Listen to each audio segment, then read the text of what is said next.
ఈశ్వర కృప ఒక్కటి మిగిలిందనుకోండి చాలు మీ జీవితానికి అభ్యున్నతి. ఆ ఒక్క కృప మిగలాలంటే అమ్మవారి పాదాలు గట్టిగా పట్టుకుంటే చాలు.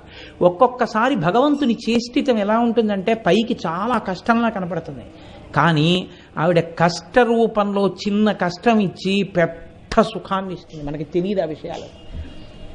పరమాచార్య మాటల్లోనే చెప్పాలంటే, నేను ఎలాగో ఇవాళ పరమాచార్య ప్రసక్తి తెచ్చాను కాబట్టి ఆయన మాటల్లోనే చెప్పవలసి వస్తే మీకు ఒక మాట చెప్తాను. వెనకటికి ఉప్పు వ్యాపారం చేసేవాళ్ళు గాడిదల మీద ఉప్పు బస్తాలు వేసుకుని ఊళ్ళోకి తీసుకెళ్లి అమ్మేవారు.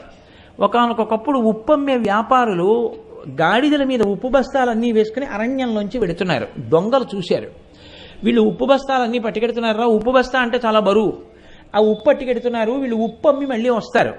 వచ్చినప్పుడు మనం ఈ ఉప్పు అమ్మిన డబ్బు పట్టుకొని వస్తారు కాబట్టి వీళ్ళని భయపెట్టి డబ్బు దోచుకోవచ్చు.